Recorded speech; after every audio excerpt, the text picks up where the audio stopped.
Hey guys, welcome back to the channel. In today's video we are going to take care of testing the electrical parts that were on the bike. What I mean by that is the ones that are needed for the engine to work. So it's going to be coils, the starter motor, the stator and the regulator. These are the five if you count the two coils, that are parts that are basically needed for this engine to work. There is also the starter solenoid, but in one of the first videos I done, I actually tested it and replaced it, so we're not going to include this in this video. These parts are super important, especially we need to know if we need to repair them or replace them. Hopefully everything is good, so this would be the best scenario. If you want to follow the entire process of this build review, don't forget to subscribe. In the meantime, let's get started.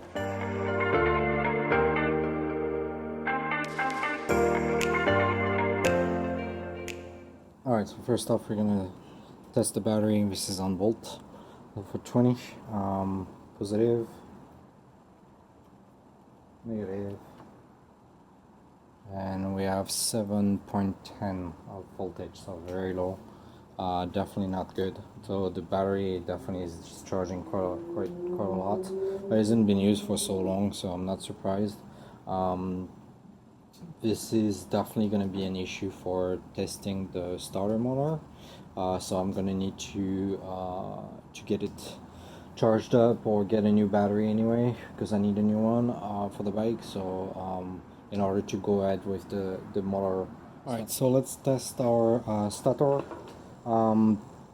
This is a static test. The static meaning because it's off the bike, there is no way for us to try it. Alright, so I was starting to cleaning. I was using some contact cleaner in order to clean a little bit this piece.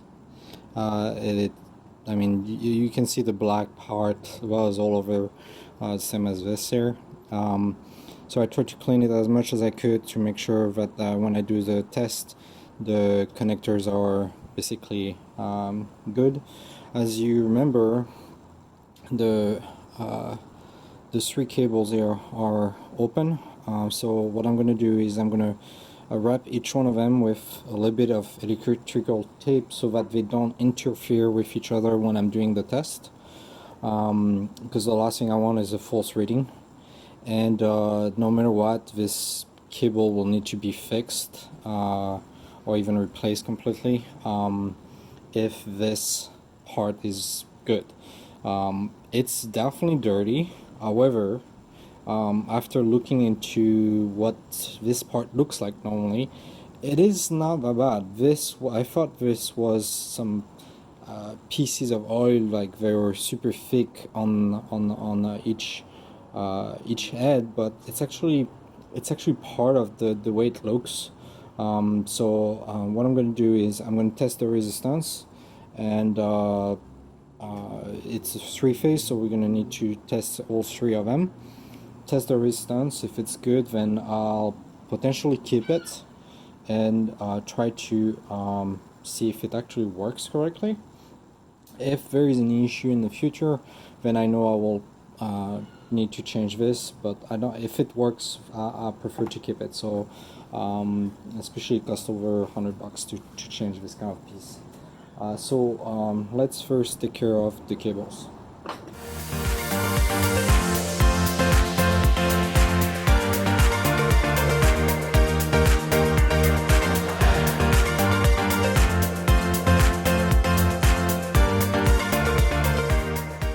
And again, me wrapping the cable is not fixing the cable. I want to be clear about this. This is just for my static test in order to know if the stator resistance is good or not, and if it matched what Honda normally should have.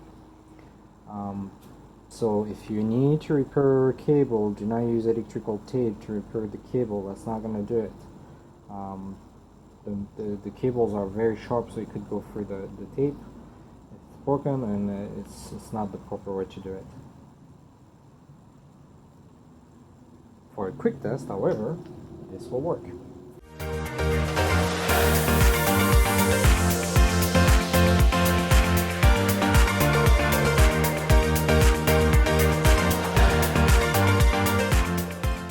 Alright, so now that we have the cables somewhat repaired temporarily for the test, we can test our resistance of the stator, and we're going to do this phase by phase. So let's say if it's 1, 2, 3, we're going to do 1, 2, 1, 3, 2, 3 in order to know if each one of them have resistance.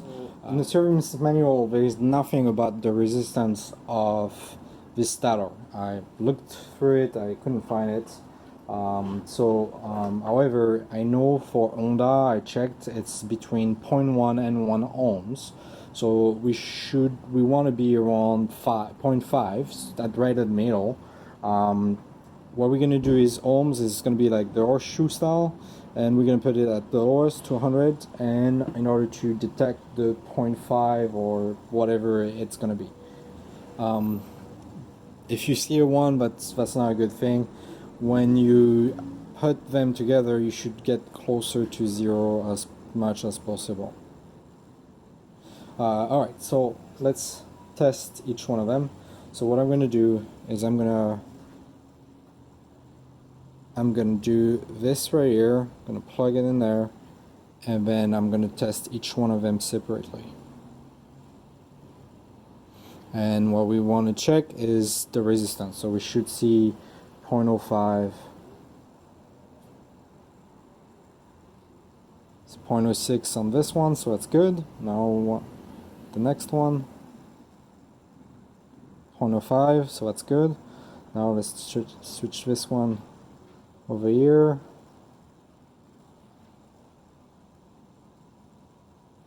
And 6.05, so that's as good. If we change and do this the other way, we should get the same result. It doesn't matter which way you're gonna put each one of them, it's gonna give you the same result. It's not about the sense of direction in this case. So now that we know that the test is potentially good, the static test is good for sure. Now we know for a fact that we can clean up a little bit this part here, make sure that the connectors are all good. But other than that, I don't think I will change it. Let's test the other pieces. We'll do next. We're gonna do the coils. I actually was looking at this coil, which is the front coil, I believe. Doesn't really matter. I noticed this. I noticed I couldn't access the spark plug cap here, and the weird thing was it was kind of like about right here, so like not all the way. Like to compare here. So this one is actually right there, and actually can touch it with the multimeter. This one was impossible, so instead of being here, it was about like right here. So actually remove this, and yeah, I'm not sure if this is normal to move like this, so I'm gonna need to check that. Worst case scenario, I just change this cable. Alright, so what we're gonna do first off is you want to put your ohms at 200. You're gonna want to check your service manual. In my case, since we are talking about the VT600, let's check the service manual. So if we check the continuity between those two, we should be between 1.89 and 232 ohms. And this test should be done around 20 degrees Celsius, like 68 Fahrenheit. I'm outside, I think it's around that temperature, so we should be around the reading that shows. Doesn't matter which one you're going to go, positive, negative, so we're going to do on both. And we get 2.7, 2.6, which is higher, 2.5 now. So it's 0.2, almost 0.2 higher. I'm not concerned about that. It's definitely good. It's not lower, which is what I would have been concerned about. So now that we tested those two, let's do it the same on the other one.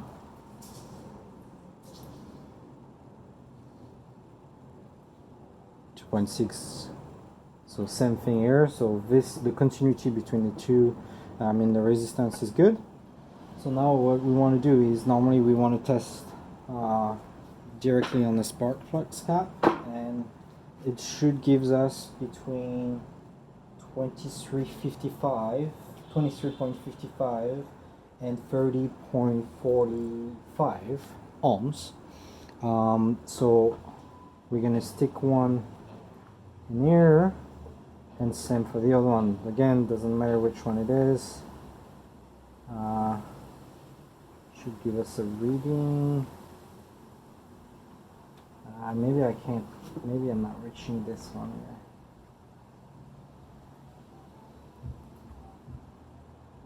I'm definitely touching it, so there's definitely an issue here. There you go.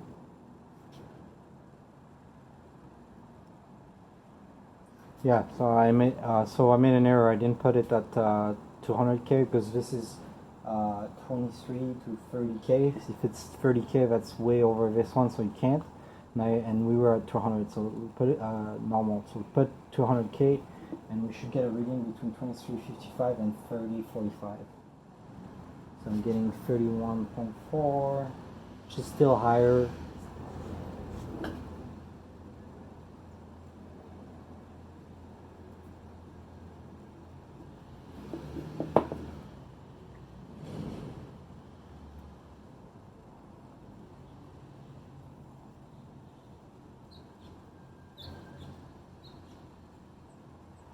Alright, I get 31.5, so this is good.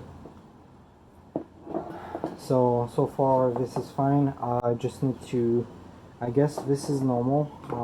I believe this part should be further stuck inside here and probably attached together, like glued.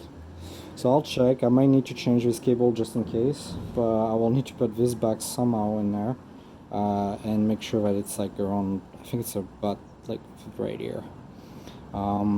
If you can't measure it with your multimeter, it's probably because it's not in the right position, same as what I had.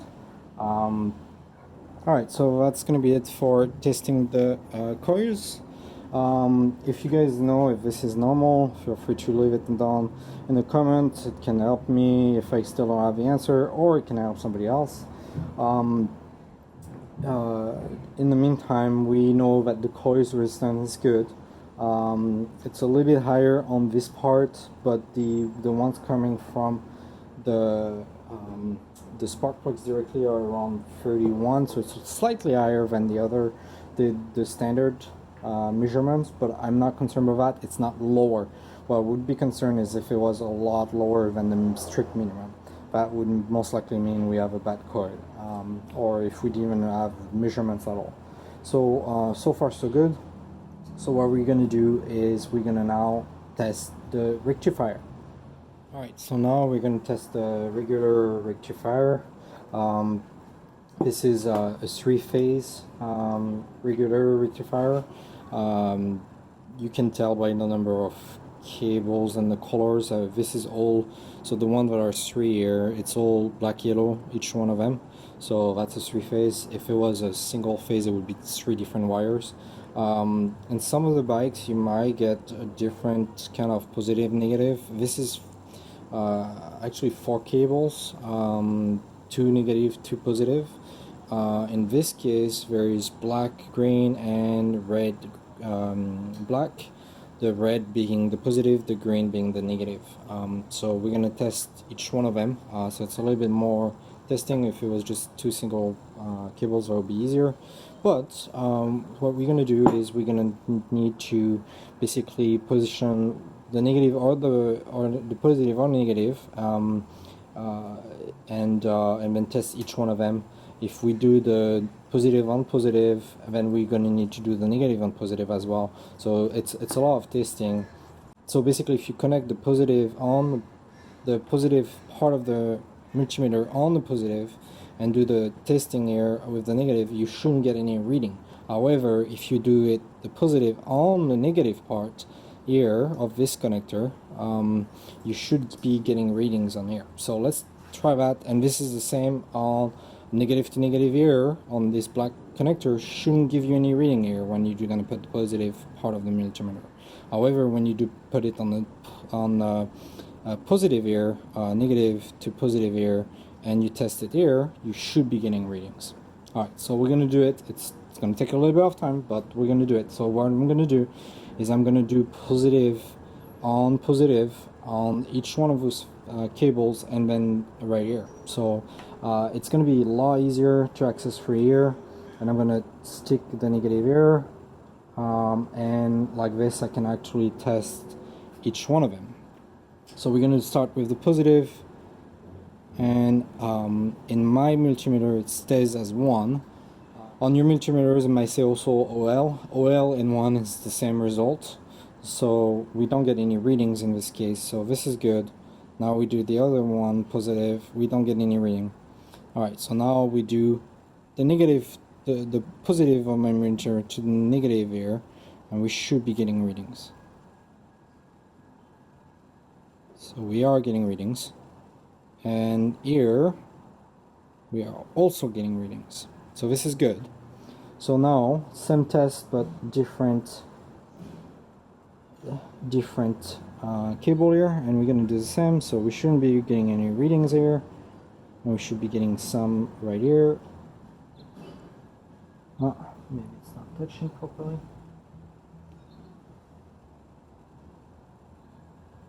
Let's try again. Alright, so on the negative I'm getting readings, same as here, and now I shouldn't be getting anything here. Nothing, nothing. So this is good.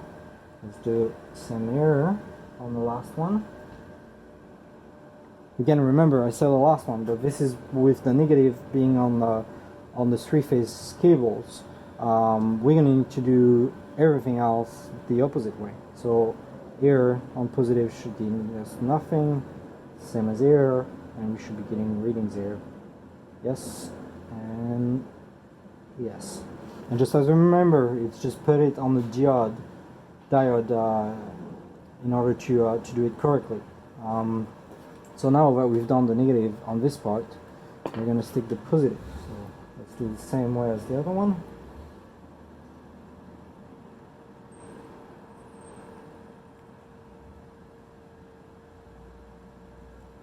Alright. So negative on negative should be getting nothing, and I should be getting something on positive. Yes, and I'm getting yes, so this is good. Now let's do it on this other one. Let's do on positive, works, and negative I shouldn't be getting anything, nothing, so this is good. And let's do on the last one. So just wanted to make sure, but yes, this is fine.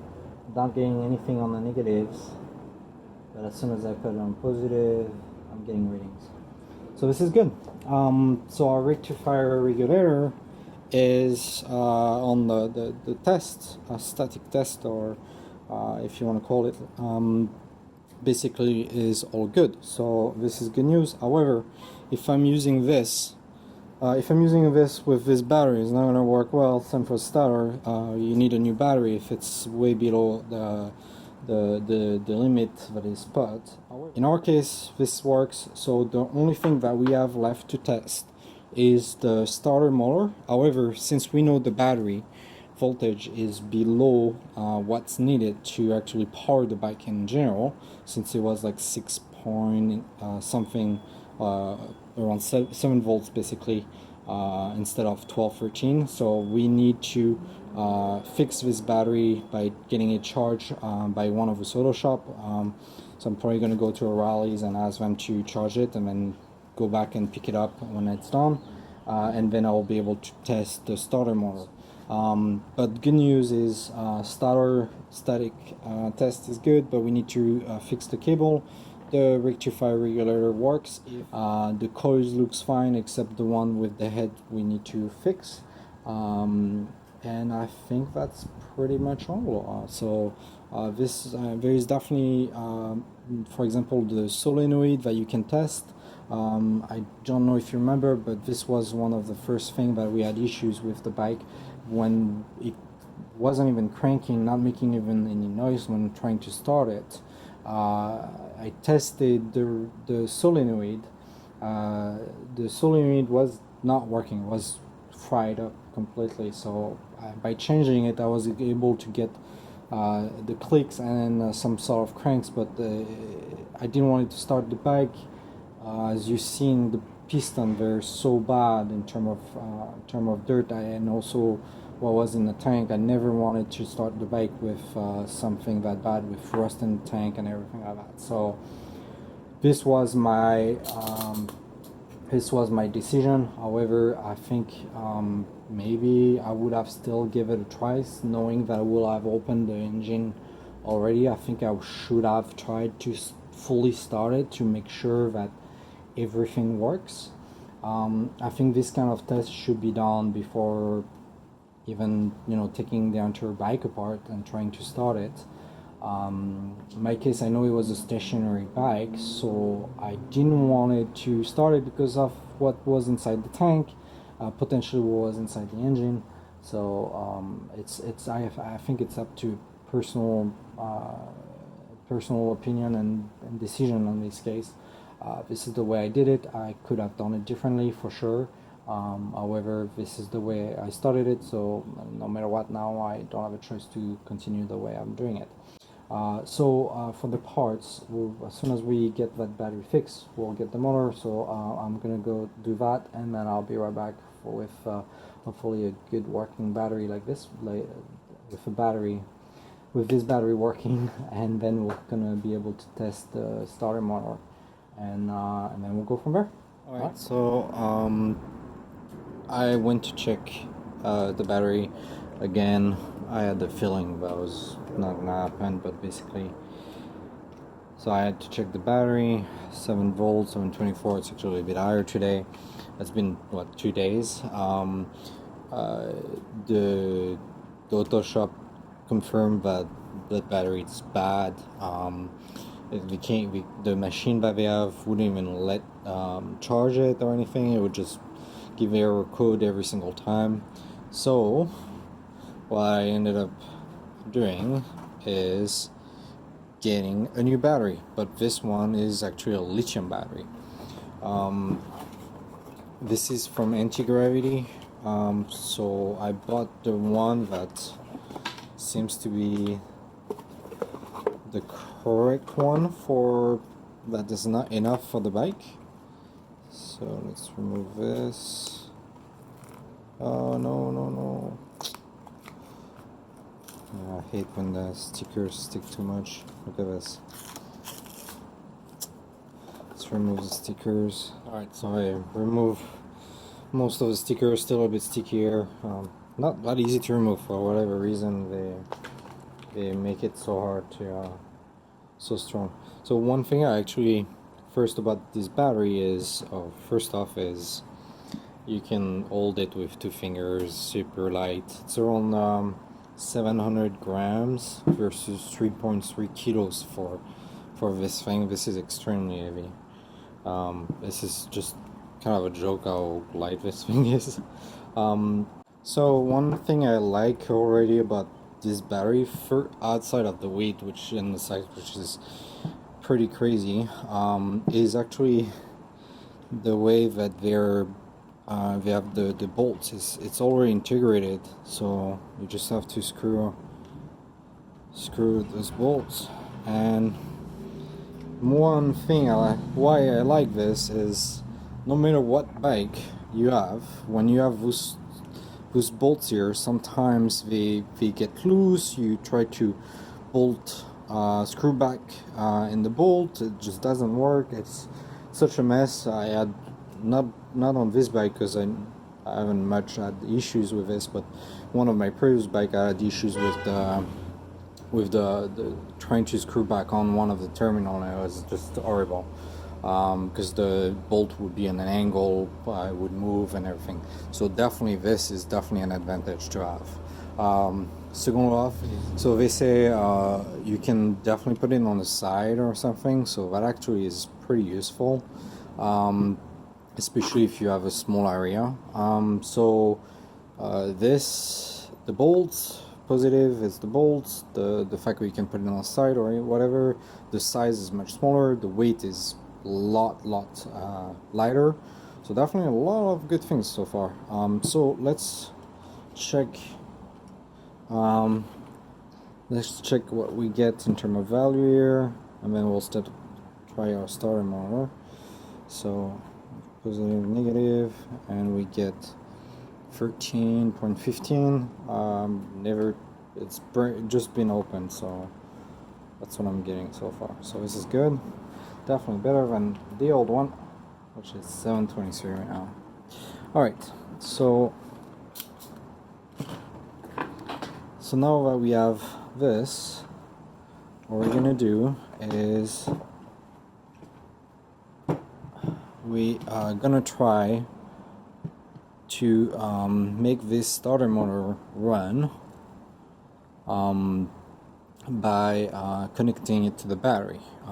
The old battery was not able to make it turn, so I think it's because it was just 7 volt potentially, but if not, then we will see it directly with this battery. So we're going to connect the negative here, positive, make sure they don't touch each other. They can't.